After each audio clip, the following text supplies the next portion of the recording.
The blood on her hands belonged to someone else this time, but that did not make Helena Zimmerman feel any cleaner. She scrubbed them in the cold water trough outside the Petaluma, California general store, watching the rusty stains swirl away into the dusty earth below. The year was 1873, and she had just spent the last 6 hours helping Mrs. Patterson bring twins into the world, both squalling and healthy despite their mother's difficult labor. People thanked Helena for her healing hands, paid her in eggs or flour or sometimes actual coins, but nobody ever asked her to Sunday supper. Nobody ever asked her much of anything beyond whether she could stitch a wound or brew a fever remedy. She dried her hands on her worn apron and glanced down the main street of Petaluma. The town had grown considerably since she had arrived 2 years ago, a desperate young woman of 22 with nothing but a carpet bag and knowledge of herbs her grandmother had taught her. Now she was 24, owned a small room above the apothecary, and had delivered half the babies born in Sonoma County over the past 18 months. She was respected. She was needed. But she had never been someone's person, never belonged to anyone in the way that mattered, the way that made you feel less alone even in a room full of people. The sound of hoofbeats drew her attention. 6 riders came thundering into town, their horses lathered and blowing hard. Helena recognized trouble when she saw it. The men dismounted outside the saloon with the graceless urgency of those running from something. She should have walked away, headed back to her room, minded her own business as she always did. But then one of the horses screamed, a sound of pure agony, and Helena found her feet carrying her forward before her mind could object. The horse, a beautiful paint mare, had collapsed against the hitching post. Blood soaked through a poorly tied bandage on her foreleg. The rider, a rough-looking man with tobacco-stained teeth, kicked at the animal. "Worthless creature, should have shot you 10 miles back. Do not touch her again." Helena's voice came out harder than she intended, but she did not soften it. She knelt beside the mare, her hands already moving to examine the wound. "Ain't your business, woman. She is bleeding out. That makes it my business." Helena looked up at him, meeting his eyes without flinching. She had learned early that showing fear in this territory invited worse than contempt. You ride a horse to death. You are a poor excuse for a man.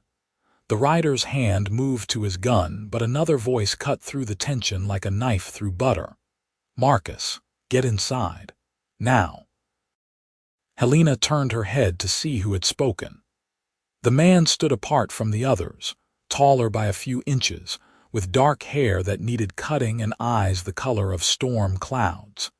He wore dusty traveling clothes and a gun belt that sat on his hips with the comfortable weight of long familiarity.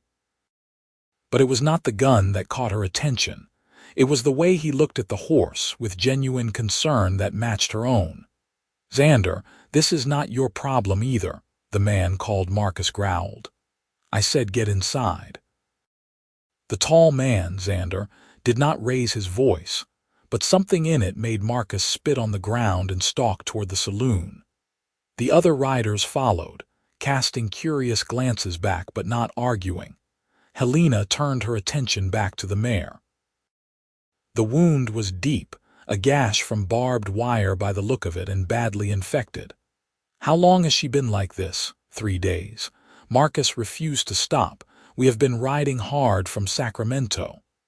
Xander crouched beside her, his movements economical and sure. "Can you help her? I can try. But I will need supplies from my room, and this needs to be done somewhere cleaner than the street." She looked at him directly. "Why were you riding so hard?" He hesitated, then seemed to decide on honesty. "We were transporting money for the bank. Got word that the Dalton gang was in the area. Turns out the word was wrong, but by then we had already run the horses half to death." Helena stood, brushing dust from her skirts. "The livery stable. Can you carry her there? She will not make it if I move her now." He said it as a statement, not a question, and Helena realized he knew horses better than she had initially assumed. "Then I bring my supplies here."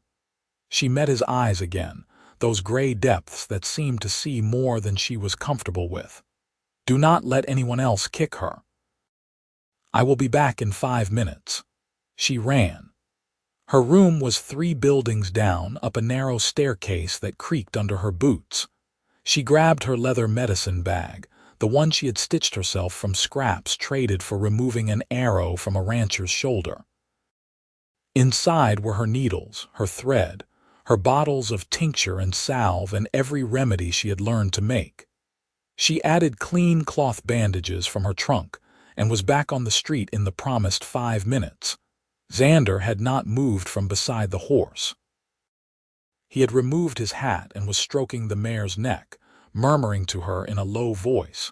Something about the sight made Helena's chest tighten in an unfamiliar way. She pushed the feeling aside and knelt on the other side of the animal. "I need to clean this wound. It will hurt her and she may thrash. Can you hold her steady?" "Yes." Simple, confident, no questions about whether Helena knew what she was doing.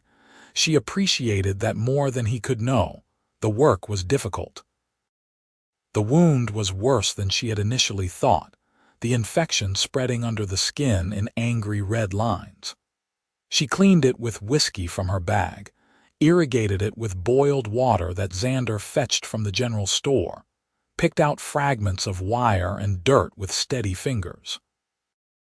The mare did thrash, eyes rolling white with pain, but Xander held her head in his lap and kept murmuring that low, calm litany of comfort. When Helena finally sat back on her heels, the sun had moved perceptibly across the sky. The wound was clean, stitched, bandaged with a poultice that would draw out any remaining infection.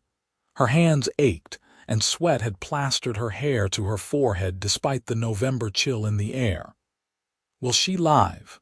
Xander asked quietly. "If the infection does not spread further and if she rests for at least a week, she has a good chance." Helena looked at him across the horse's body. "But she cannot be ridden, not for a while." He nodded slowly, his hand still on the mare's neck. "Marcus is not going to like that." "I do not particularly care what Marcus likes. He did this to her through neglect." A smile tugged at the corner of Xander's mouth, barely there but unmistakable. "No, I can see that you do not care much for the opinions of fools. I have found that fools rarely have opinions worth caring about." She began packing her supplies back into her bag. "Where are you planning to keep her? She needs clean straw, fresh water, and this poultice changed twice daily." "The livery, I suppose." He paused. "Would you be willing to tend her? I can pay." "I was planning to tend her regardless of payment." Helena stood, slinging her bag over her shoulder. "But I will not object to being compensated for my time and supplies." "What's your rate?" $2 per visit plus cost of medicines." She named a fair price, neither inflated nor undervalued. "That's reasonable." He stood as well, unfolding to his full height, which put him a good 6 inches taller than her own 5 feet and 5 inches. "I am Xander Vaughn, by the way. Should have introduced myself properly before. Helena Zimmerman." She did not offer her hand. Women who shook hands were considered forward in Petaluma, and she had enough marks against her reputation already. "Where are you from, Mr. Vaughn?" "Originally, Colorado. But I have been working as a guard for Wells Fargo out of Sacramento for the past year." He bent to check the mare's bandage with gentle fingers. "This is beautiful work. You have done this before." "I am a healer. It is what I do." She tried to keep her voice neutral, but something in his straightforward appreciation made warmth bloom in her chest. People thanked her, but they rarely praised her skill. "I should go. I have other calls to make. Miss Zimmerman." He said it as she turned away, and she paused despite herself. "Thank you for helping her when you did not have to. "I always have to," she said simply. "It is who I am." She walked away before he could respond, but she felt his eyes on her back all the way down the street. That night, lying in her narrow bed, listening to the sounds of Petaluma settling into sleep around her, she found herself thinking about storm-gray eyes and gentle hands on a suffering horse. She had seen men be cruel to animals more times than she could count, had seen them be cruel to women and children, and anyone weaker than themselves. But Xander Vaughn had stopped his companion from further hurting the mare, had held her through her pain without flinching, had thanked Helena as though her skill actually mattered. It meant nothing, she told herself firmly. He was passing through. He would leave in a few days, and she would never see him again. That was how her life worked.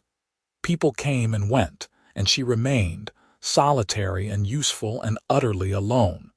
But when she finally slept, she dreamed of gray eyes and a voice saying her name like it was something worth remembering. The next morning dawned clear and cold, frost sparkling on the wooden walkways that lined Petaluma's main street. Helena woke before sunrise as she always did, dressed in her serviceable brown skirt and white shirtwaist, and pinned her dark blonde hair into a tight bun at the nape of her neck. She broke her fast with yesterday's bread and weak tea, then gathered her medicine bag and headed for the livery stable. The stable owner, a grizzled man named Jim Tucker, nodded at her as she entered. "Came to check on that paint mare. Fellow who brought her in already paid me for a week's board. Said you would be coming by regular. How is she this morning?" Helena made her way to the stall where the mare rested on fresh straw. The animal's eyes were clearer than yesterday, a good sign. "Drank some water about an hour ago. Ain't tried to stand yet." Jim leaned against the stall door, watching as Helena knelt to examine the bandage. "That Vaughn fellow slept out here last night, would not leave her side, only went back to his hotel about 20 minutes ago." Helena's hand stilled on the bandage for just a moment before continuing their work. "He should have rested properly. He will make himself ill." Told him the same. He said he had slept in worse places. Jim scratched his beard thoughtfully. "He is different from those other men he rode in with. They are typical hired guns, rough and careless. But him, he has something else about him. It is not my place to judge the character of passing strangers." Helena carefully unwrapped the soiled bandage, pleased to see that the swelling had gone down overnight. The poultice had done its work. She cleaned the wound again, applied fresh medicine, and rewrapped it with clean cloth. The mare tolerated her ministrations with admirable patience. "Passing stranger. I heard he asked the Wells Fargo office if they needed a permanent guard stationed here in Petaluma. They said yes. So it seems like Mr. Vaughn might be staying a while." Jim's tone was casual, but his eyes were sharp. "Thought you would want to know, seeing as you will be tending his horse." Helena focused very hard on tying off the bandage. "His employment situation is no concern of mine." "If you say so, Miss Zimmerman." Jim pushed off from the door. "I will be in the office if you need anything." After he left, Helena sat back on her heels and looked at the mare. "Your owner is apparently staying in town. That is good news for you, at least." The horse regarded her with liquid brown eyes, and Helena felt foolish for talking to an animal. But there was no one else to hear, so she continued in a low voice. "I suppose he is kind to you. That is rare, you know. Kindness. Most people only pretend at it when they want something." The mare huffed softly, as if in agreement or perhaps disagreement. Helena stroked her neck once, a brief gesture of comfort, then stood and brushed straw from her skirt. She had other patients to see, other people who needed her skills. She could not spend her morning sitting in a stable talking to a horse about a man she barely knew. But as she walked back out into the cold November sunshine, she found herself scanning the street for a tall figure with dark hair. She did not see him, and she told herself the disappointment she felt was ridiculous. Utterly ridiculous. Her day passed in the usual rhythm. She changed the dressing on old Tom Wheeler's leg ulcer, dispensed cough syrup to the Mitchell children, and spent an hour with Mrs. Chen going over the herbs that would help her husband's joint pain. Nobody invited her to linger after the work was done. The Mitchells paid her in half a smoked ham. Mrs. Chen pressed a small bag of rice into her hands along with 50 cents in coins. Old Tom simply grunted his thanks and shut the door in her face. By the time she returned to her room above the apothecary as evening fell, Helena was tired in the way that went bone deep. Not from the physical work, but from the constant reminder that she was necessary, but never wanted. Never someone's person. Never the one that anyone thought of with affection rather than need. She was washing her face in the basin when someone knocked on her door. She dried her hands and opened it to find Xander Vaughn standing in the narrow hallway, his hat in his hands. Mr. Vaughn. She tried to keep the surprise out of her voice. Is something wrong with the mare? No. Jim Tucker told me you had already been by this morning, and he said she looked much better. He shifted his weight slightly, and Helena realized with some shock that he was nervous. I wanted to thank you properly and to pay you for today's visit, and to ask if you would join me for supper. The words hung in the air between them. Helena stared at him, certain she had misheard. Supper? Yes, at the hotel restaurant. They serve a decent roast on Tuesday evenings. He met her eyes steadily. I realize this is forward of me and you do not know me well, but I would like to remedy that, if you are willing. Why? The question came out more bluntly than she intended, but she needed to understand. Why would you want to have supper with me? He looked genuinely surprised by the question. Because I enjoyed talking with you yesterday. Because you are clearly skilled at what you do, and that interests me. Because when you told Marcus not to touch the horse again, you did not hesitate for even a second, and I have rarely seen that kind of immediate courage. He paused.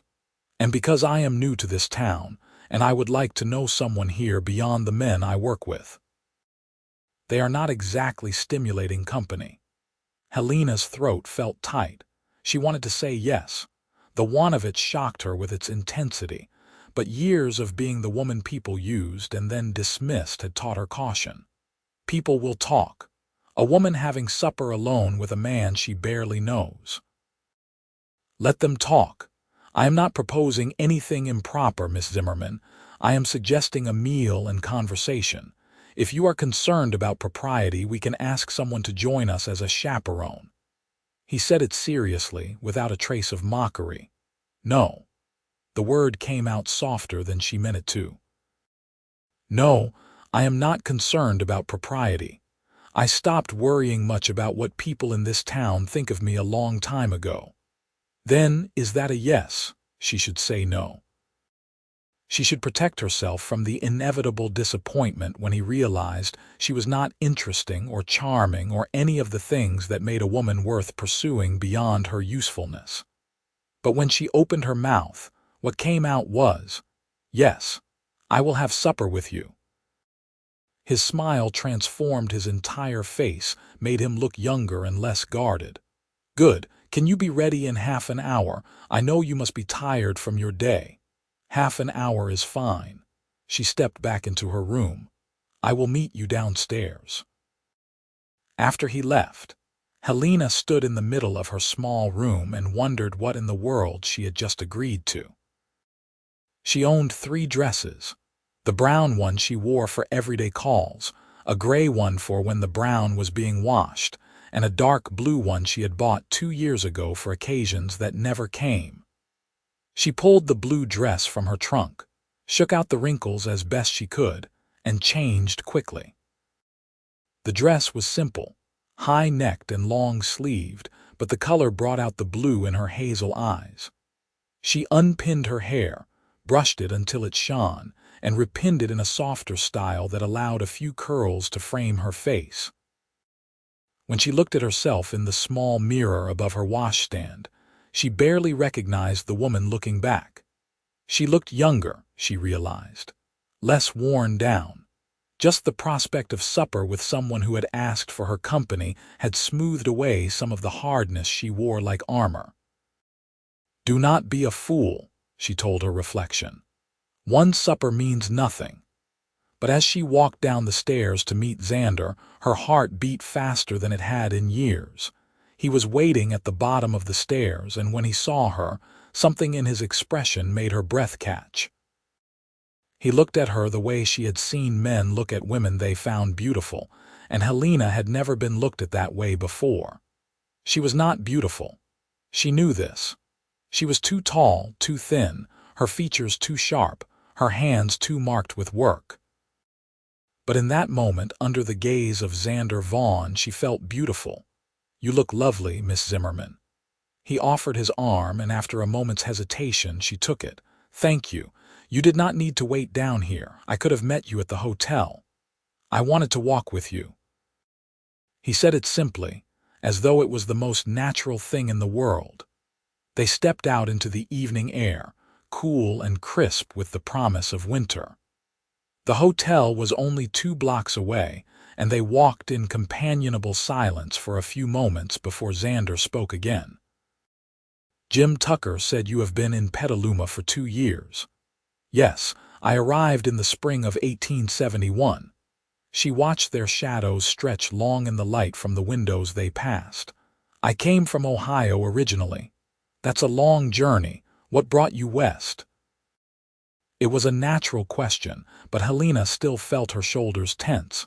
She gave him the answer she gave everyone. "I needed a fresh start, and there is always work for a healer in these growing towns." He nodded slowly, and she could feel him choosing not to press for details. "I understand about fresh starts. I came out to California for similar reasons."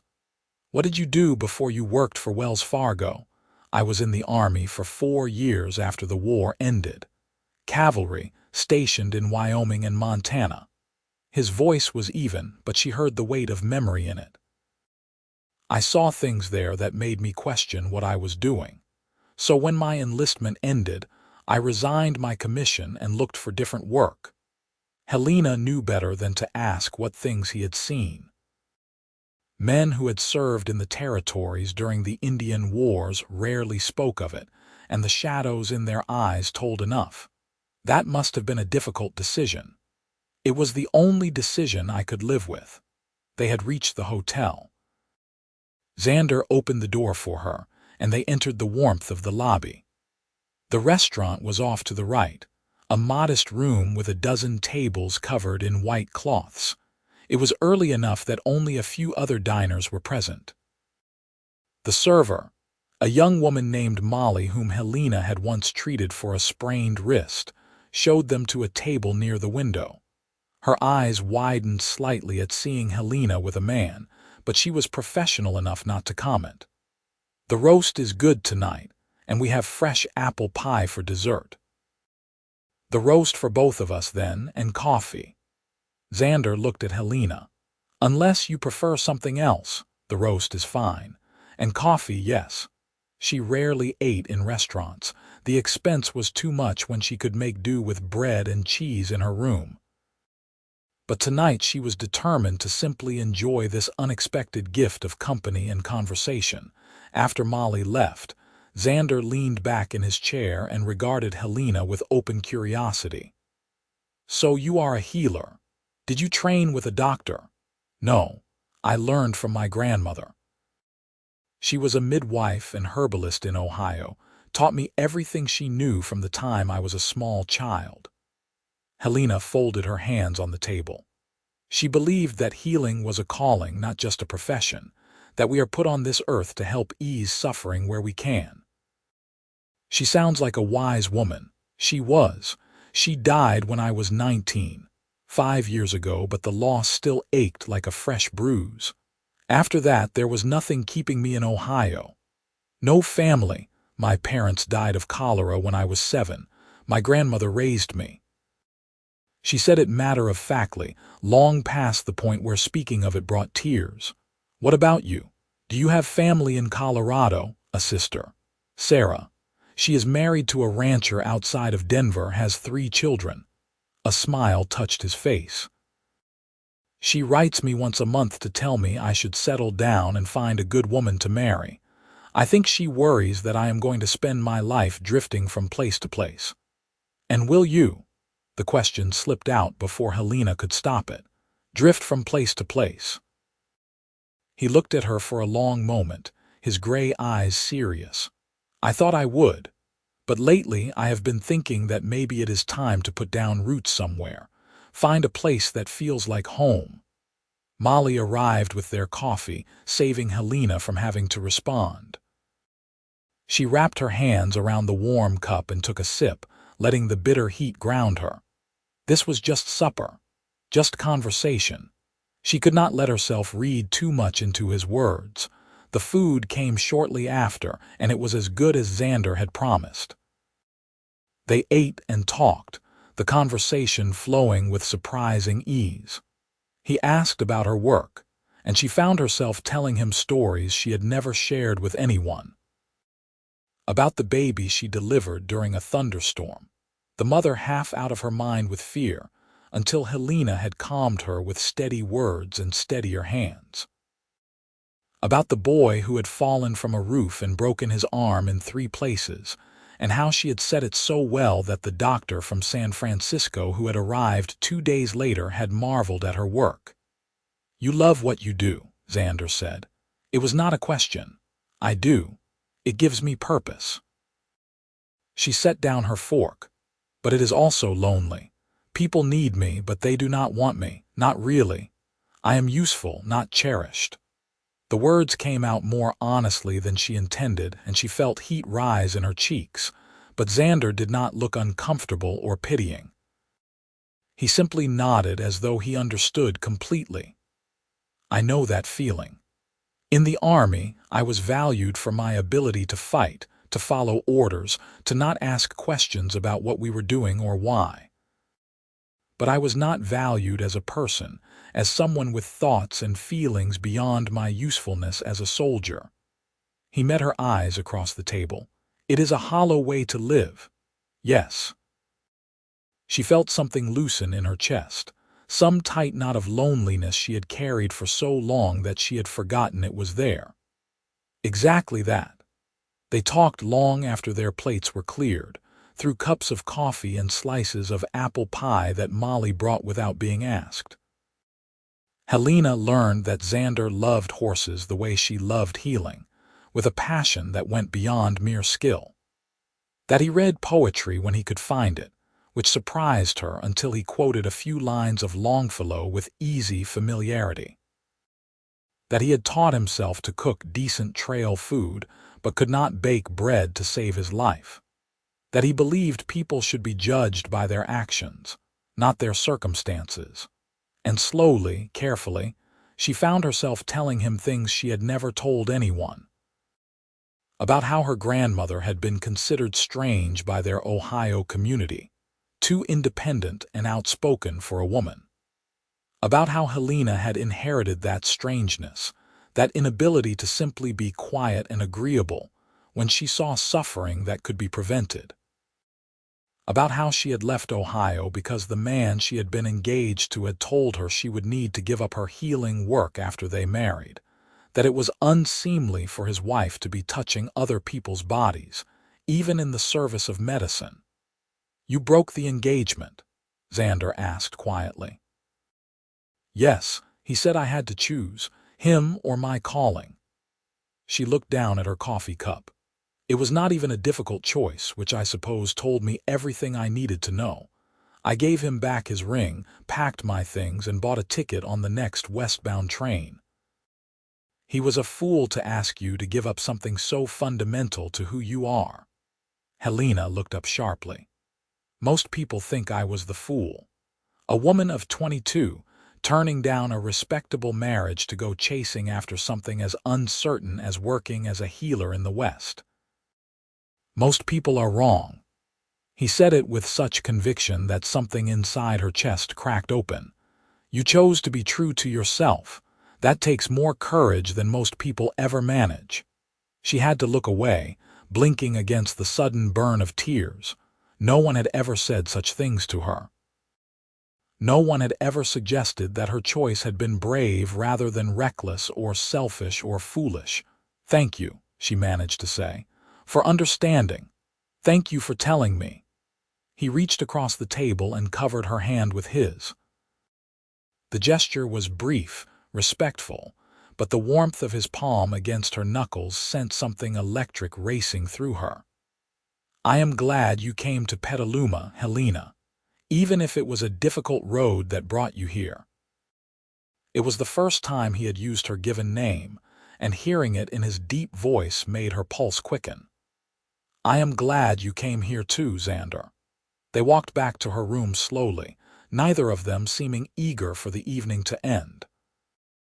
The night was cold enough that their breath plumed in the air, and the stars overhead were sharp and bright. When they reached the door that led up to her room, Xander stopped and turned to face her. "I would like to see you again. Not just about the mare, though I appreciate you caring for her. But to talk, to spend time together. Would that be acceptable to you?" Helena's heart hammered against her ribs. She had never been courted, never had a man seek her company for its own sake.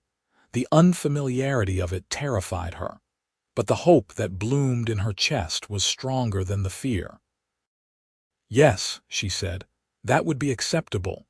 His smile was like sunrise. "Tomorrow evening, then, perhaps a walk if the weather holds. Tomorrow evening. A walk sounds lovely." He took her hand, lifted it to his lips, and pressed a kiss to her knuckles that managed to be both proper and deeply intimate. "Good night, Helena." "Good night, Xander." She watched him walk away down the street, his long stride confident and easy. Then she climbed the stairs to her room, locked the door behind her, and sat on the edge of her bed in the darkness. Her hand still tingled where he had kissed it. Her chest felt tight and open all at once, as though someone had unlocked a door she had thought sealed forever. She had never been someone's person. But maybe, just maybe, that was about to change. The next 2 weeks passed in a blur of cautious joy that Helena had never experienced before. She and Xander fell into a rhythm. She tended the paint mare, who improved steadily under her care, and each visit to the stable resulted in Xander appearing as though by coincidence to walk her back to her room, or to invite her for coffee, or simply to talk.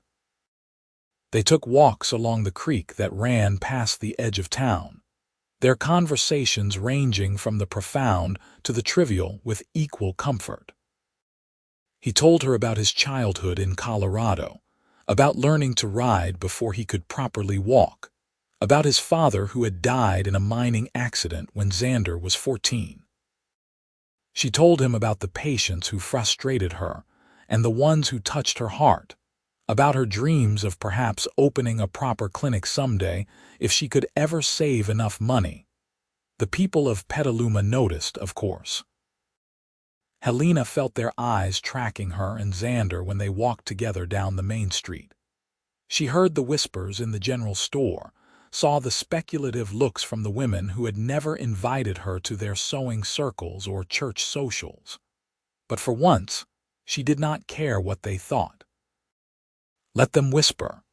She had spent 2 years being useful and unappreciated. If they wanted to gossip about her finally having someone who sought her company, so be it. On the 3rd week of December, Xander appeared at her door on a Saturday morning with a horse saddled for her and an invitation. "I found something I want to show you. Will you ride out with me? We will be back before dark." Helena had not been on a horse since arriving in Petaluma, too busy with her work and too cautious with her limited funds to spend money on renting one. But she had grown up riding her grandmother's old mare, and the prospect of leaving town for an afternoon was too tempting to resist. "Let me change into something more practical." She emerged 10 minutes later in the split skirt she had brought from Ohio but rarely wore, her medicine bag over her shoulder because she never went anywhere without it. Xander helped her mount, his hands warm and steady on her waist, and then swung up onto his own horse, a sturdy bay gelding he had bought from a local rancher. They rode north out of Petaluma, following a trail that wound through golden hills dotted with oak trees. December had turned the grass tawny, and the morning sun painted everything in shades of amber and bronze. Xander rode slightly ahead, glancing back frequently to make sure she was comfortable, and Helena found herself relaxing into the rhythm of the horse beneath her. She had forgotten how much she enjoyed riding, the sense of freedom it brought. After an hour they crested a hill and Xander drew rein. Below them stretched a narrow valley, sheltered on three sides by gentle slopes. A creek ran through the middle of it, lined with willows that still held a few yellowing leaves, and at the southern end of the valley, nestled against the hillside, stood a small cabin. It looked weathered but sound, with a stone chimney and a covered porch. "What is this place?" Helena asked, reining in beside him. "It is for sale. The man who owned it died last spring, and his daughter back east just wants to be rid of it." Xander dismounted and came to help her down. "I have been thinking about what you said about wanting to open a clinic. This place is only 3 miles from town, close enough to be accessible but far enough to have space and quiet. The cabin needs work, but it is solid, and there is enough land here to keep a few horses, maybe plant a garden." Helena stared at him, not quite understanding. "Why are you showing me this?" He took a breath, and she saw nervousness flash across his face. "Because I want to buy it. Because I am tired of living in a hotel room and drifting from place to place. But mostly because I want you to see it and tell me what you think. Whether it could work for what you have been dreaming of." Her heart began to pound. "Xander, I do not understand. This is your decision to make, not mine." "Is it?" He stepped closer, close enough that she had to tilt her head back to meet his eyes. "Helena, I have known you for 3 weeks. That is not very long, but I have never met anyone who made me feel the way you do. You are brilliant and brave and so dedicated to helping people that it humbles me. You have also never had anyone put you first, never been someone's person in the way you deserve." He paused, and the vulnerability in his expression made her throat tight. "I would like you to be mine from now on, if you want that too." The words she had been waiting for her entire life without knowing it hung in the air between them. Helena's eyes stung with sudden tears. "You want me to be your person?" "Yes, and I want to be yours." He reached up and cupped her face in his calloused palm. "I know this is fast. I know I should probably court you properly for months before saying any of this. But I have wasted enough of my life being careful and practical. I know my own heart, Helena, and it is yours if you will have it." A sob caught in her throat, half laugh and half cry. "I never thought anyone would say such things to me. I thought I was too strange, too independent, too focused on my work to ever be wanted for more than what I could do." "Then you were wrong." He said it with gentle certainty. "You are extraordinary, and I am a lucky man that you have given me your time these past weeks." She reached up and covered his hand with hers, pressing it more firmly against her cheek. "I want to be yours. I want you to be mine.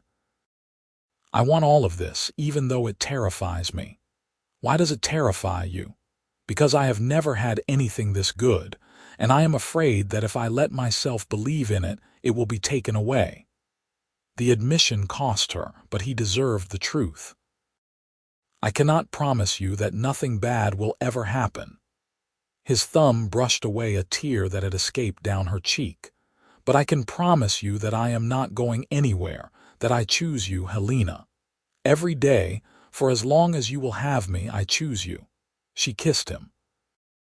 It was not a decision, not a choice, just an inevitability.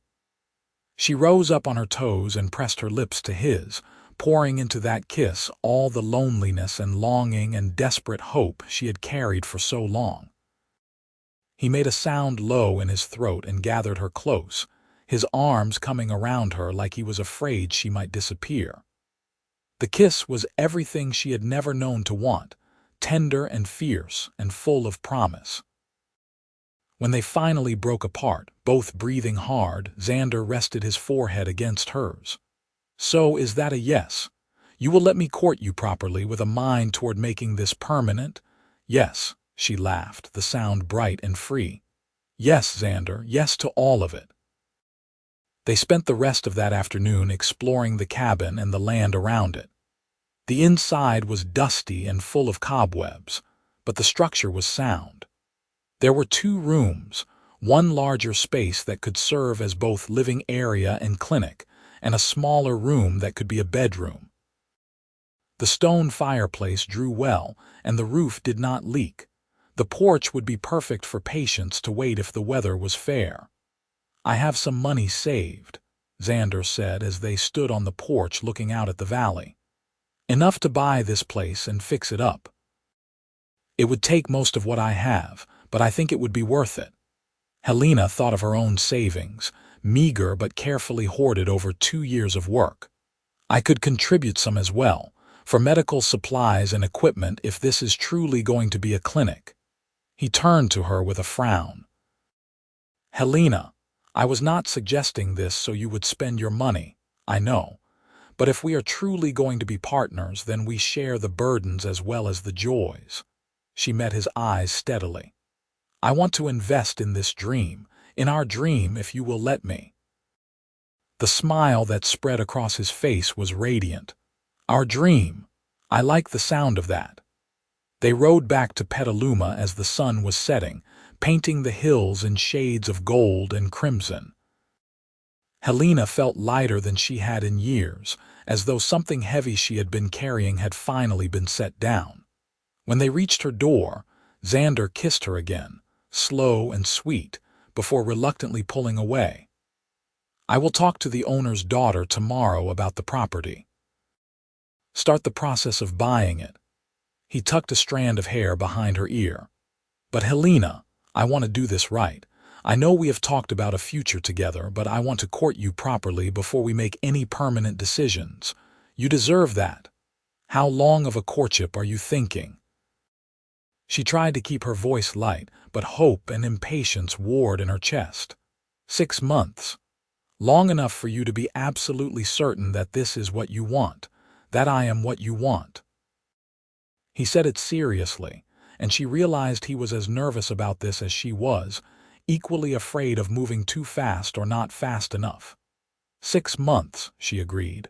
"But Xander, I am already certain. I have been certain since that first evening at the hotel when you looked at me like I was someone worth knowing rather than just someone useful." He kissed her forehead, tender and reverent. "Sleep well, Helena. Dream of our valley and our future. You too." She watched him walk away into the gathering dark, then climbed the stairs to her room. That night she lay in bed, too excited to sleep, and imagined what it would be like to wake up every morning in that cabin with the man who had chosen her. The man who wanted her to be his person, from now on and always. The next months unfolded like a story from one of the books Helena had read as a child, too perfect to be real and yet undeniably happening. Xander bought the property in the valley, and every day after his work for Wells Fargo was done, he rode out to the cabin to make repairs. Helena joined him on Sundays, her one full day off, and together they scrubbed floors and repaired shutters and painted walls. He taught her how to replace broken shingles on the roof, and she showed him how to build proper shelves for storing medicines. Slowly, the neglected cabin transformed into something that felt like home. In January, a letter arrived for Xander from his sister in Colorado. He read it to Helena as they sat on the newly repaired porch, wrapped in blankets against the winter chill. "Dearest Xander," he read, I received your letter about Miss Zimmerman with great joy. It is about time you found someone who appreciates you for who you are rather than what you can do. From everything you have written, she sounds like a remarkable woman, and I hope someday to meet her. Please tell her that she has my wholehearted approval for whatever that is worth. Your loving sister, Sarah. Helena felt warmth bloom in her chest. She sounds wonderful. She is. Meddlesome and stubborn, but wonderful. He folded the letter carefully. She also sent this. He pulled a small velvet pouch from his pocket and tipped the contents into Helena's palm. It was a ring, a simple gold band with a small sapphire. This was our mother's engagement ring. Sarah has been holding it for me, waiting for when I found someone to give it to. His voice was steady, but his eyes were intense. I know we agreed to wait 6 months, and I am not asking you to marry me today, Helena, but I wanted you to have this, to know that I am serious about this, about us. Helena stared at the ring, her vision blurring with tears. Xander, wear it or do not, as you choose. I just wanted you to know that I am committed to this path we are on together. He closed her fingers gently around the ring. You are my person, Helena, and I am yours. She slipped the ring onto her right hand, not her left, a promise but not yet a formal engagement. It fit perfectly, as though it had been made for her. I will wear it, and in 4 more months, when our courtship period is complete, I will marry you. He kissed her then, deep and thorough, and Helena felt the last of her walls crumble. She had been so afraid for so long, afraid of wanting things she thought she could never have. But Xander had taught her that some things were worth the risk of hoping for. In February, the paint mare that Helena had saved was fully healed. Xander gifted her to Helena on a bright Sunday morning, leading the horse up to the cabin where Helena was planting early peas in the garden plot they had cleared. Her name is Juniper, Xander said, and she is yours. You saved her life, and it seems only right that she belonged to you. Helena stared at him, then at the mare, then back at him. Xander, I cannot accept such an expensive gift. You can and you will. Every healer needs a reliable horse to make calls. Consider it a practical investment in your work. But his smile was warm with affection, and Helena knew it was about far more than practicality. She approached Juniper slowly, ran her hand down the mare's neck. The horse whickered softly and nuzzled her shoulder. Thank you, Helena whispered, not sure if she was speaking to Xander or the horse or the universe that had brought them both into her life. With Juniper, Helena could expand her practice. She began riding out to the farms and ranches that spread across the hills around Petaluma, tending to people who had previously been too far away for her to reach on foot. Word of her skills spread, and her patient list grew. Some people still treated her with reserve, uncomfortable with a woman who was so independent and outspoken. But others, particularly the ranch wives and the immigrant families struggling to make their way in this new country, welcomed her with genuine warmth. In March, a crisis tested Helena and Xander's relationship in ways neither had anticipated. A family of farmers named the Hoffmans, newly arrived from Germany, sent for Helena in the middle of the night. Their youngest child, a boy of 4, had been coughing for days, and now he could barely breathe. Helena rode through the darkness with nothing but a lantern to light her way, fear driving her faster than caution. When she arrived at the Hoffman farm, she found the child struggling for every breath, his lips tinged blue. Croup, she diagnosed quickly, severe enough to be life-threatening. She worked through the night, creating a steam tent with boiling water and medicinal herbs, administering drops of lobelia to relax the spasms in the child's throat, never leaving his side as she fought to keep his airway open. Dawn was breaking when the child finally began to breathe more easily. His color improved and he slipped into a natural sleep, rather than the half-conscious struggle he had been in for hours. Helena sat back, her hands shaking with exhaustion and relief. Mrs. Hoffman, who had been praying in German in the corner, rushed over and seized Helena's hands. "You saved him. You saved our Johann. How can we ever thank you?" "No thanks are necessary. Just keep the steam going for another few hours and make sure he drinks plenty of fluids when he wakes." Helena stood on legs that felt like water. "I will come back this evening to check on him." She rode back to town in the early morning light, so tired she could barely stay in the saddle. When she reached the cabin, she found Xander waiting on the porch, his face tight with worry. "Jim Tucker said you rode out in the middle of the night." "I have been imagining every terrible thing that could have happened." He helped her dismount and caught her when her knees buckled. "Helena, are you hurt?" "Just tired. So very tired."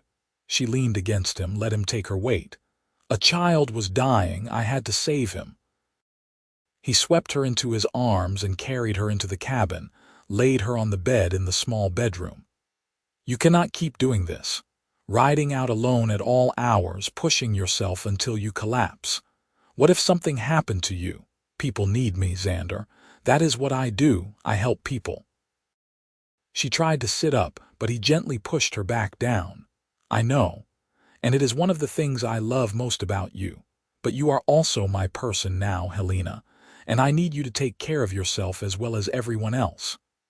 His voice was rough with emotion. "I need you to come home to me to be safe, to not work yourself into an early grave." The fear in his eyes made her chest ache. She reached up and touched his face. "I am sorry. I did not think about how my work would affect you. I have been alone for so long, I forgot what it means to have someone worry about me." "Well, you are not alone anymore, and I am not asking you to stop being a healer, Helena. I would never ask that, but maybe we can find a way for you to do this work without running yourself into the ground. Maybe when we are married and living here, I can ride with you on night calls, or we can arrange for someone in town to help when you have emergencies." She pulled him down to lie beside her, curled into his warmth. "You are right. We will figure something out, together." They lay there as the morning sun streamed through the window, and Helena felt the last piece of her solitary life fall away. She was not alone anymore. She had someone who cared about her well-being, who wanted her to be safe and healthy and happy. It was strange and new and absolutely wonderful. April came with wildflowers carpeting the hills, and the 6-month mark of their courtship arrived. Xander took Helena back to the valley on a Sunday afternoon, and there he knelt before her in the shadow of the cabin they had built together. "Helena Zimmerman, you are the bravest, most compassionate, most infuriating stubborn woman I have ever met. You have taught me what it means to be truly known by another person, to be valued for who I am rather than what I do. I want to spend the rest of my life making you as happy as you make me. Will you marry me?" She pulled him to his feet, laughing and crying at the same time. "Yes, 1,000 times yes." He slid his mother's ring from her right hand to her left, and it caught the sunlight like a promise. Then he kissed her, and Helena felt complete in a way she had never imagined possible. They married in May, on a Saturday afternoon when the valley was green and lush with spring. The ceremony was small, held on the porch of their cabin. Jim Tucker stood as witness, along with Mrs. Hoffman and her family, and a handful of other patients who had become something like friends over the past months. The preacher from Petaluma performed the service, his voice sonorous as he spoke about love and commitment and the building of a life together. Helena wore a new dress, pale yellow cotton that Sarah had sent from Colorado as a wedding gift. Xander wore a clean suit that made him look almost unbearably handsome.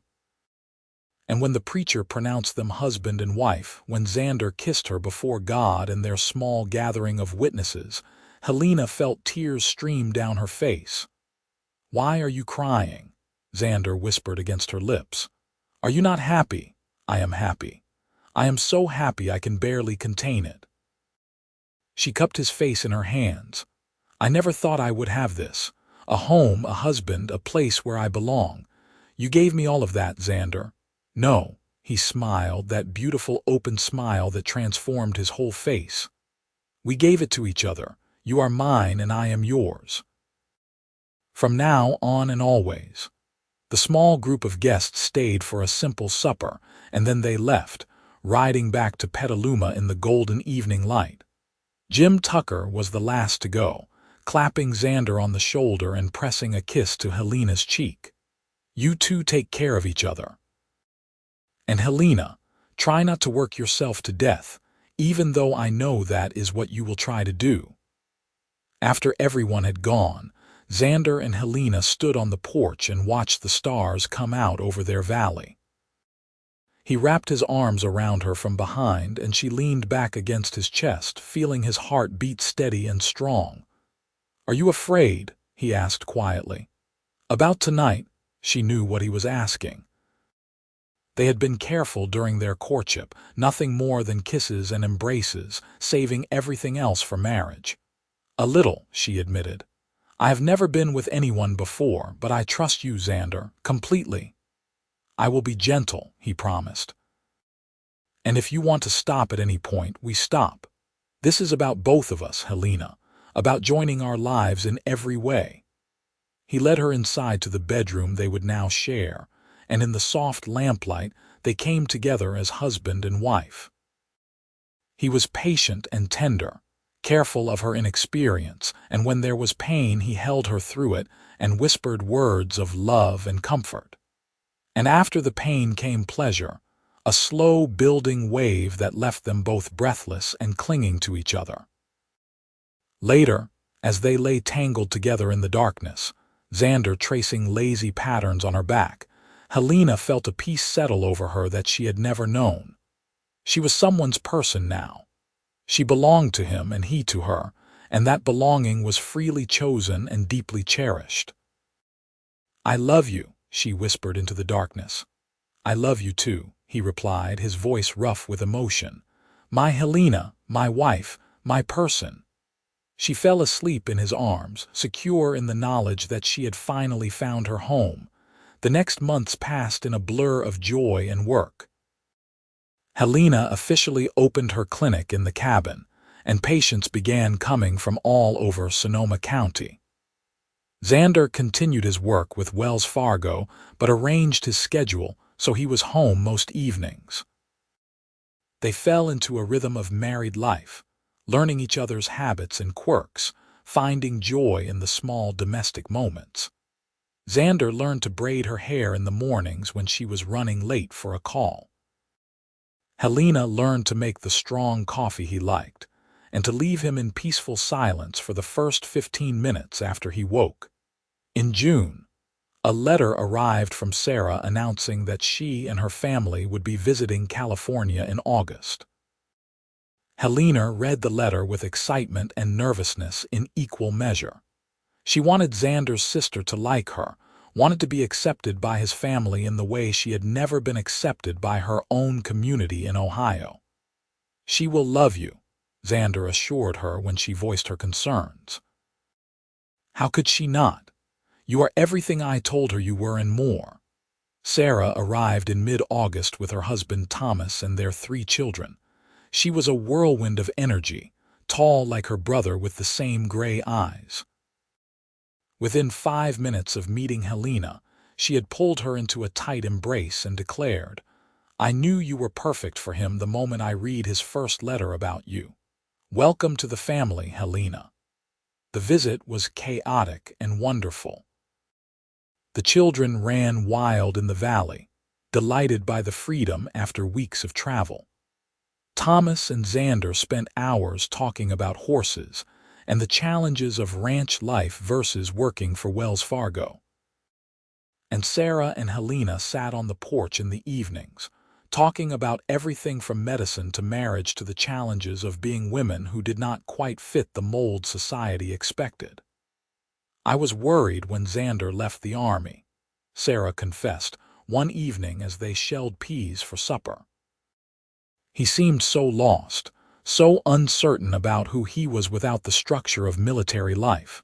But you have given him purpose again. He has that light in his eyes that he had when we were children, before our father died and he had to grow up too fast. He gave me that same gift, Helena said softly. I was so lonely before him, Sarah. I had purpose in my work, but no one to share my life with. He made me believe I deserved to be loved, not just needed. Sarah reached over and squeezed her hand. Then you were made for each other, and I am so very glad you found him. After Sarah's family left, Helena felt even more settled in her new life. She had a husband who loved her, work that fulfilled her, and now a sense of being connected to a larger family. In September, she realized she had not had her monthly courses in several weeks. The possibility both thrilled and terrified her. She waited another week to be certain, then told Xander one evening as they sat by the fire. I think I might be with child. He stared at her for a long moment, his face unreadable. Then he crossed the room in 2 strides, fell to his knees before her chair and pressed his face against her stomach. Are you certain? Not completely, but all the signs are there. She ran her fingers through his hair. How do you feel about it? He looked up at her and there were tears on his cheeks. Terrified, excited, overwhelmed, all of it at once. He kissed her belly through her dress. A child, our child, Helena. Are you ready to be a father? I have no idea, but I am ready to try if you are ready to be a mother. She pulled him up into her lap, which was awkward and made them both laugh. I am terrified too. I have delivered countless babies, but the thought of having my own is different. But yes, I am ready. We will figure it out together. The pregnancy progressed smoothly. Helena continued her clinic work through the winter, though she let Xander take on more of the night calls as her belly grew. By March, she was so large that mounting Juniper was nearly impossible, but she refused to stop working entirely. I am pregnant, not an invalid, she told Xander when he tried to suggest she should rest more. You are the most stubborn woman in California, he replied, but his tone was affectionate rather than angry. In April, on a bright spring morning almost exactly a year after their wedding, Helena's labor began. She had attended enough births to know what to expect, but experiencing it herself was entirely different. The pain was overwhelming, wave after wave that left her gasping and clinging to Xander's hand. Mrs. Chen, who had become something of a friend, attended her along with 2 other midwives from Petaluma. Xander stayed by Helena's side through all of it, letting her squeeze his hand until his bones creaked, wiping her forehead with cool cloths, whispering encouragement when she was certain she could not go on. I cannot do this, she sobbed at one point, exhausted beyond measure. It is too much. You can. You are the strongest person I know, Helena. Xander kissed her forehead. Just a little longer, my love. You are almost there. And then, after 14 hours of labor, their son was born. A perfect, squalling, red-faced boy with dark hair like his father, and a set of lungs that suggested he would never have trouble making his needs known. Mrs. Chen placed him in Helena's arms, and Helena stared down at him in wonder. Hello, little one, she whispered. I am your mother. Xander sat beside her on the bed, his arm around her shoulders, tears streaming unabashedly down his face as he looked at their son. He is perfect. You are perfect. I cannot believe we made him. What should we name him? Helena traced a finger down the baby's impossibly soft cheek. What about Owen? It was my father's name. Xander looked at her hopefully. Owen Vaughn. Owen. Helena tested the name, smiled. I like it. Owen Vaughn, welcome to the world. The weeks after Owen's birth were exhausting in ways Helena had not anticipated. She had cared for countless babies, but having one of her own was different. The constant waking at night, the worry that every cry meant something was terribly wrong, the overwhelming responsibility of keeping this tiny human alive. She was grateful beyond measure for Xander, who walked the floor with Owen when he was fussy, who changed diapers without complaint, who took over the clinic work so Helena could rest and recover. "I had no idea it would be this hard," she confessed to him one night as they both stood swaying in the darkness, trying to soothe their colicky son. "Neither did I. But we are managing, are we not?" Xander looked at her over Owen's small head. "You are an amazing mother, Helena. Even when you are exhausted and covered in spit up, you are amazing." She laughed despite her tiredness. "I do not feel amazing. I feel like I am constantly on the edge of failing him." "You are not failing him. Look at him. He is healthy and growing and loved beyond measure. That is all that matters." By the time Owen was 3 months old, Helena had found her rhythm. She returned to her clinic work part-time, with Mrs. Chen watching Owen when Helena had patients. Xander continued his work with Wells Fargo but arranged to be home every evening. They were tired, constantly negotiating who had slept more recently and who needed a break, but they were happy. The first time Owen smiled at Helena, a real deliberate smile rather than just gas, she cried. The first time he reached for Xander and said something that sounded like "Dada." Xander carried him around the cabin for an hour, grinning like a fool. They were learning to be parents, fumbling through it with love and determination. In June, as the valley blazed with summer heat, Xander came home from work one day with news. Wells Fargo is expanding their operations in Sonoma County. They have asked me to oversee the new routes and guard schedules. It would mean more responsibility, but also more money and regular hours. Helena looked up from where she was nursing Owen. "Would you be happy doing that?" "I think so. It would mean less time on the road, more time here with you and Owen." He sat beside her, traced a finger down Owen's back. "I want to watch him grow up, Helena. I do not want to miss things because I am always traveling for work." "Then you should take the position." She smiled at him. "We will make it work, whatever comes." The years that followed were full in the way that makes a life rich. Xander took the position with Wells Fargo and proved himself invaluable, organizing the security for valuable shipments throughout the region. Helena's clinic grew, and she gained a reputation as one of the best healers in Northern California.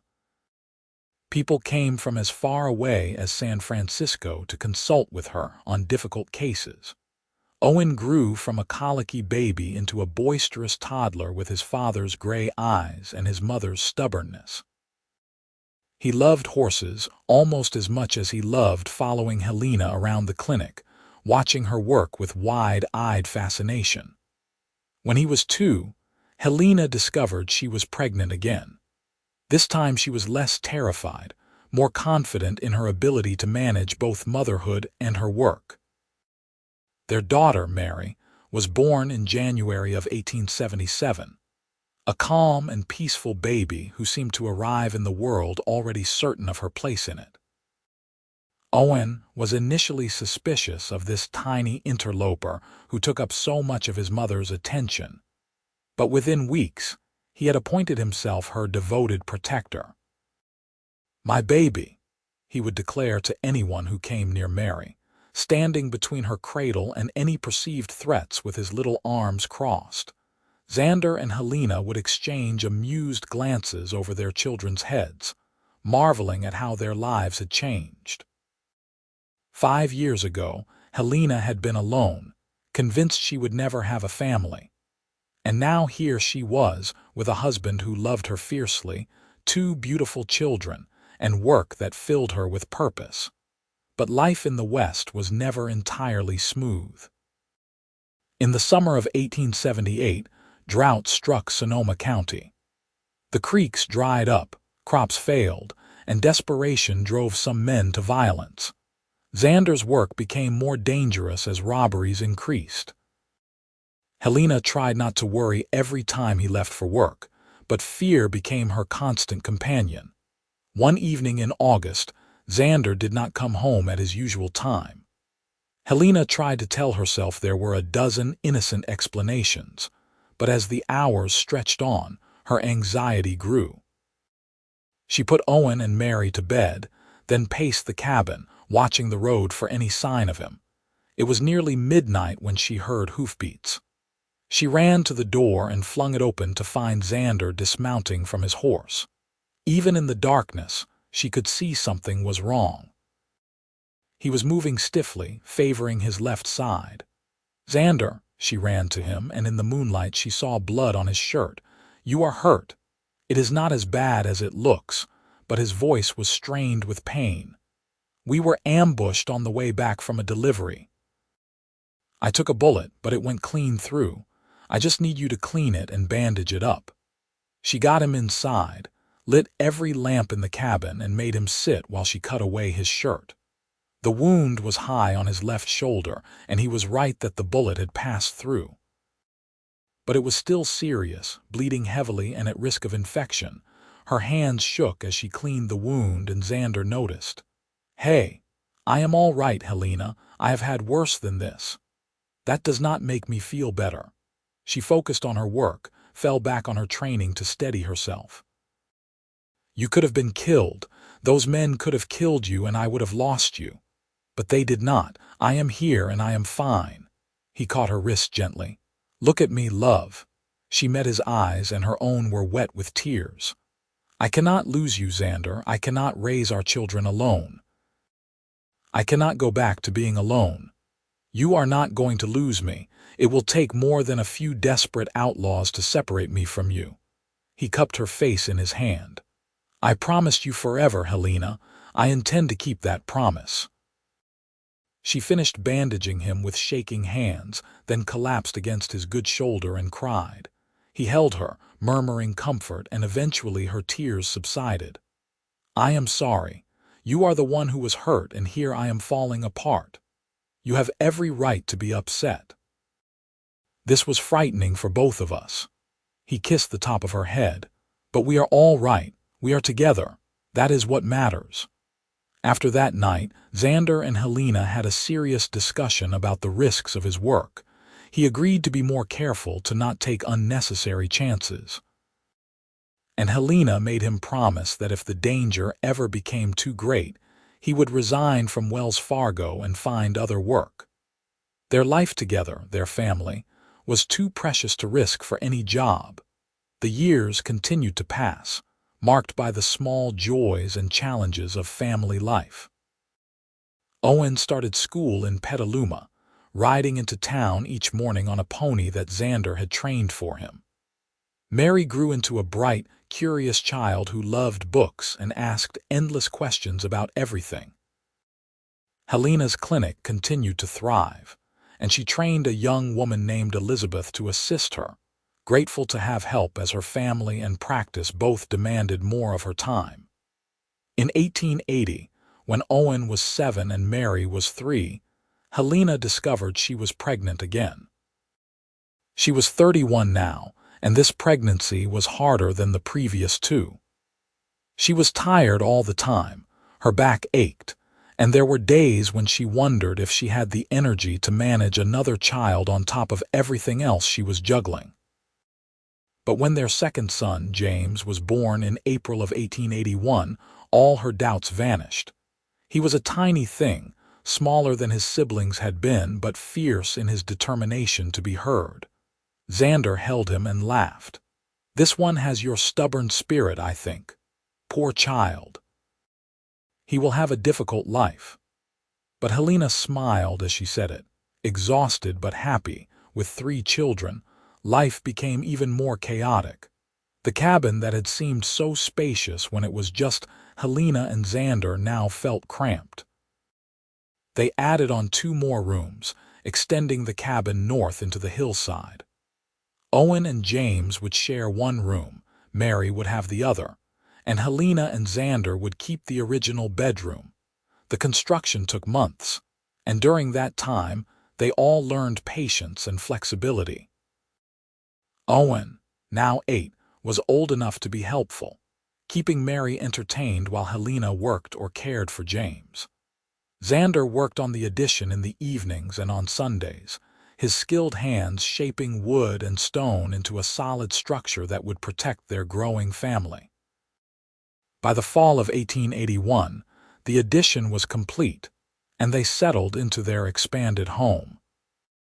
Helena stood on the porch one evening, watching the sun set over their valley, and marveled at how much her life had changed since that spring day in 1873, when she had knelt in the street beside a suffering horse and met a gray-eyed man who would become her everything. "What are you thinking about?" Xander came up behind her, slipping his arms around her waist. "About how lucky I am, about how I never thought I would have any of this." She leaned back against him. "About how you changed everything for me. We changed everything for each other." He rested his chin on top of her head.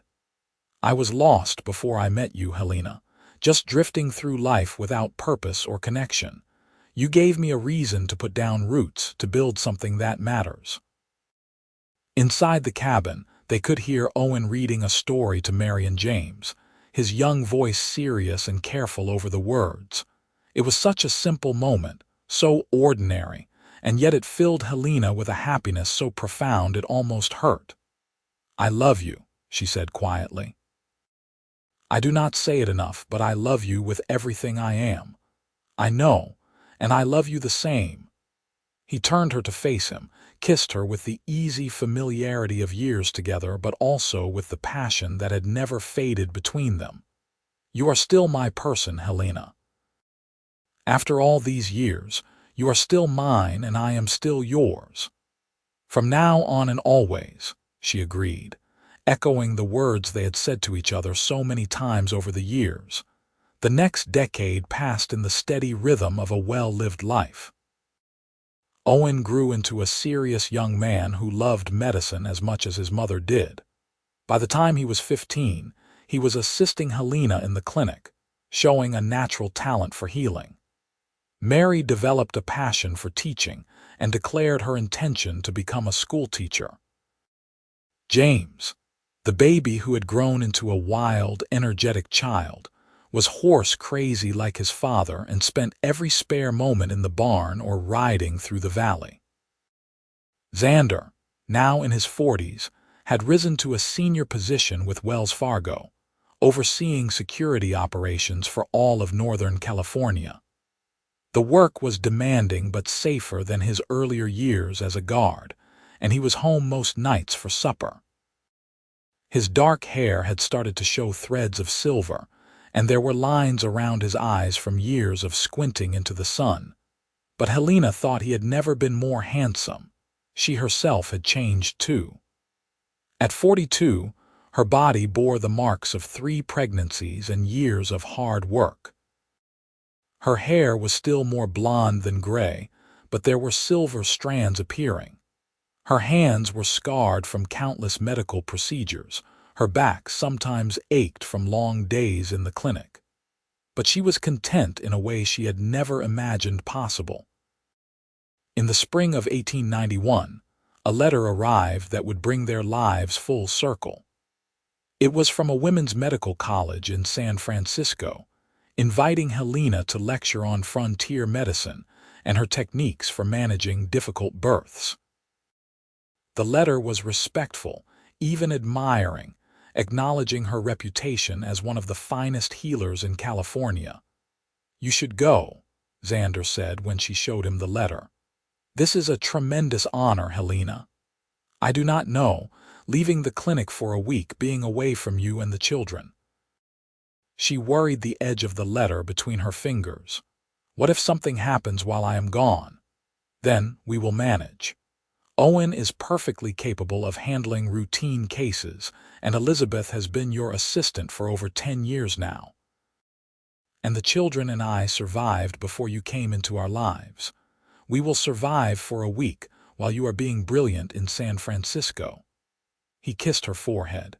You deserve to be recognized for what you have accomplished, love. Let the world see how extraordinary you are." So Helena went to San Francisco that May, her first trip away from the valley in nearly 20 years. She was terrified at first, standing before a room full of young women training to be doctors, aware that she had no formal education, only the knowledge passed down from her grandmother and what she had learned through experience. But as she began to speak, telling stories of births she had managed and illnesses she had treated, she saw the respect in the students' eyes and found her confidence. After her lecture, several of the professors approached her with questions, treating her as an equal despite her lack of credentials. One elderly doctor, a woman who had fought for decades to be allowed to practice medicine, clasped Helena's hands and said, "You are doing important work, Mrs. Vaughn. Do not let anyone tell you otherwise. Women like us, we are changing what it means to be a healer. We are proving that compassion and skill matter more than diplomas." Helena returned to the valley with a renewed sense of purpose. She had always known her work was valuable, but having it validated by the medical establishment meant something. She was not just a frontier healer anymore. She was a respected professional, someone whose opinion and expertise mattered. The recognition brought changes. More doctors began referring difficult cases to her. She was invited to consult on medical matters for the county, and young women from all over California started writing to her, asking if they could apprentice with her the way Elizabeth had. By 1895, Helena was 56 years old and training her third apprentice. Owen, now 22, had gone to medical school in San Francisco with her blessing and financial support. He returned during summers to work in the clinic, bringing with him the latest medical knowledge and techniques. Mary, 19, was teaching at the school in Petaluma and courting a young lawyer whom Helena and Xander both approved of. James, 14, was still primarily interested in horses, but was starting to show some interest in his father's work with Wells Fargo. Xander, at 58, had finally retired from Wells Fargo. They had enough saved, and he wanted to spend his remaining years focused on family and the small horse breeding operation he had started on their land. He moved with a bit more stiffness now, his old bullet wound aching when the weather changed, but his eyes were still the same storm gray that had captivated Helena all those years ago. One evening in late summer, as they sat on the porch watching the sun set over the valley as they had done countless times before, Xander took Helena's hand. "Do you remember the first time I brought you here, when I told you I wanted you to be my person?" "Of course I remember. It was the day my life truly began." She squeezed his hand, feeling the familiar calluses and scars. "Why do you ask?" "Because I have been thinking about how lucky I am. How different my life would be if I had not stopped in Petaluma that day, if I had not seen you helping that horse, if you had not agreed to have supper with me." His voice was thick with emotion. "You gave me everything, Helena. A home, a family, a purpose. You made me believe I was worth more than just my ability to fight or guard shipments. You gave me the same gifts, Xander. Before you, I had never been someone's person. I had never believed I deserved to be loved just for who I was, not for what I could do."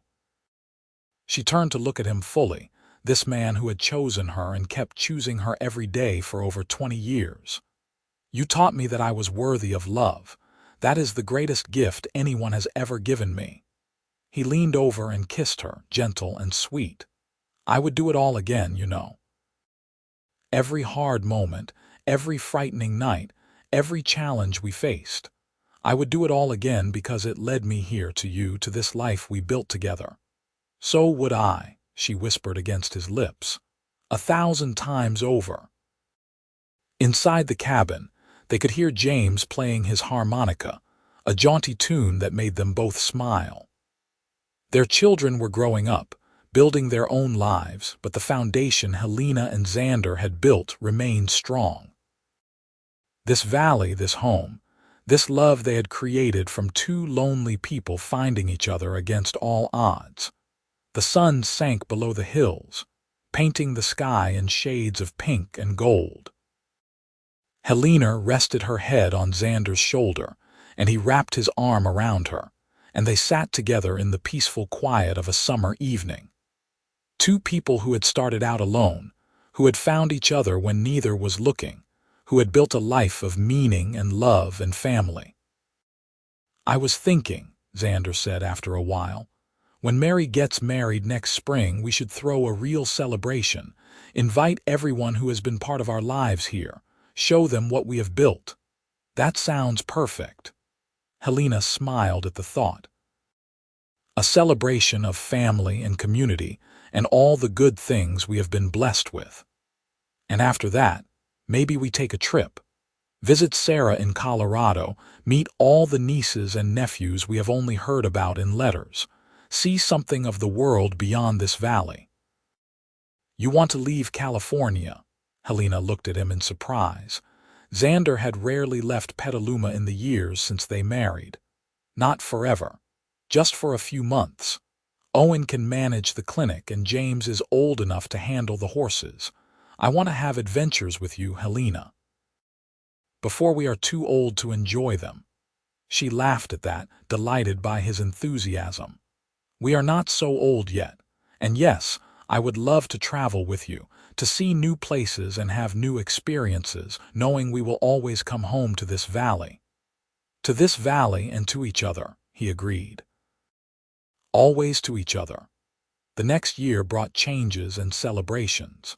Mary married her lawyer, Thomas Brennan, in a beautiful ceremony held in the valley with half of Petaluma in attendance.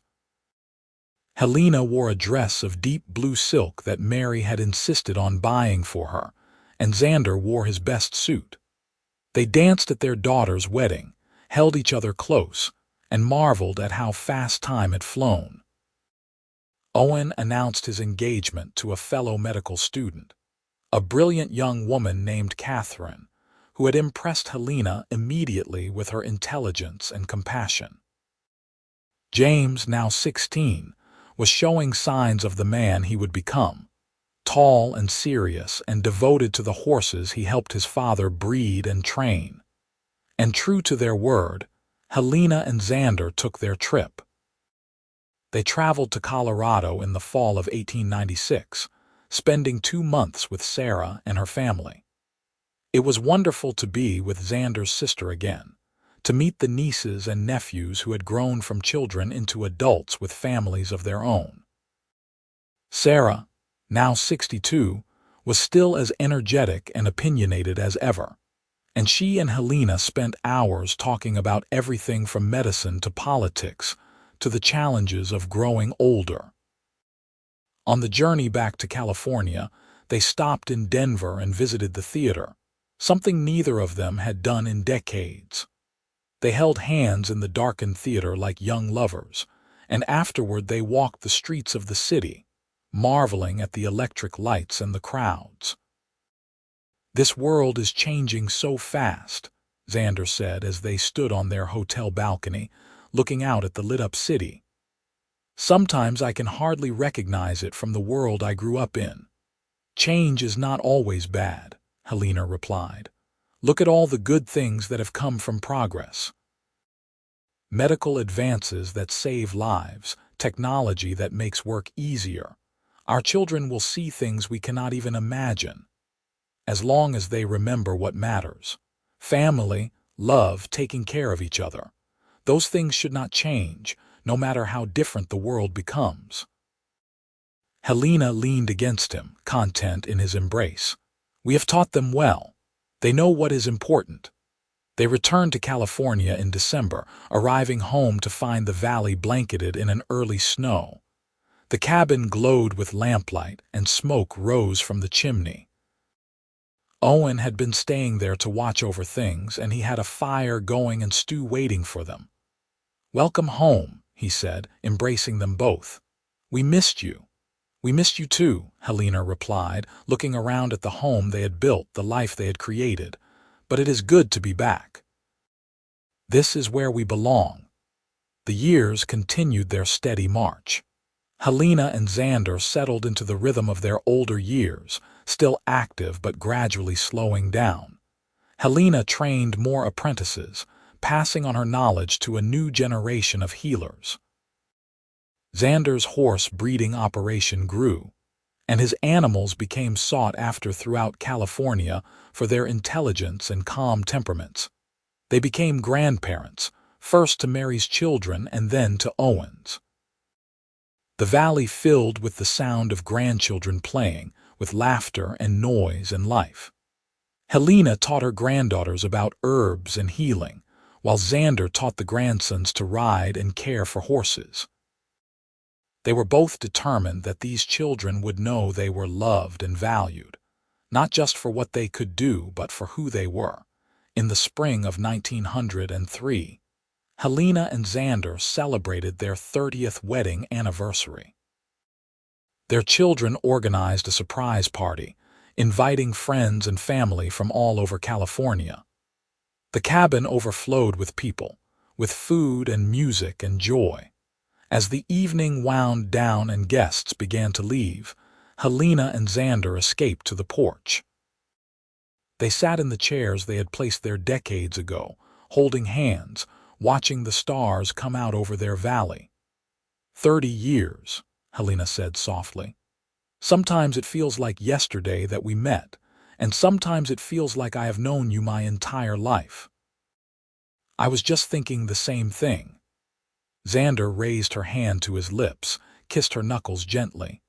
"You know what I realized tonight as I looked around at all those people? Every good thing in my life came from meeting you. Our children, our grandchildren, this home, the work I do. All of it flows from that day when I saw you helping a suffering horse and decided to see if you could help us too." "I think we helped each other," Helena replied. "I was so alone before you, Xander. I had convinced myself that I did not need anyone, that being useful was enough. But you showed me that I deserved more than just being needed. You showed me that I deserved to be loved. You have always deserved to be loved. I am just grateful that I got to be the one to love you." He pulled her closer, and she rested her head on his shoulder as she had done countless times over the years. "You are still my person, Helena, from now on and always. And you are mine," she whispered, "from now on and always." They sat there in the peaceful darkness, two people who had found each other against all odds, who had built a life of meaning and love, who had never stopped choosing each other every single day. The valley spread out before them, their home and their legacy, a testament to what could be built when two lonely people decided to take a chance on belonging to each other. And as the stars wheeled overhead, eternal and unchanging, Helena thought about that young woman she had been 30 years ago. The woman who had never been anyone's person, who had believed she would always be alone. If she could speak to that younger version of herself, what would she say? That hope is worth holding on to, even when it feels foolish. That love can find you in the most unexpected places, in the form of a gray-eyed man kneeling beside an injured horse.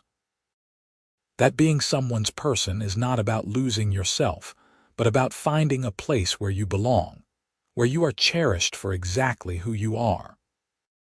That the greatest adventure of life is not in traveling or achieving or accumulating, but in opening your heart to another person and building something beautiful together. Helena squeezed Xander's hand, and he squeezed back, and they sat together in the comfortable silence of two people who knew each other deeply and loved each other completely. From now on and always, just as he had promised all those years ago. Just as they had both promised and had spent every day since keeping. Their story was not filled with grand adventures or dramatic gestures. It was built of small moments, daily choices, consistent love and care. It was the story of a woman who had never been someone's person, and a cowboy who said he would like her to be his from now on. And it was, in every way that mattered, a perfect love story.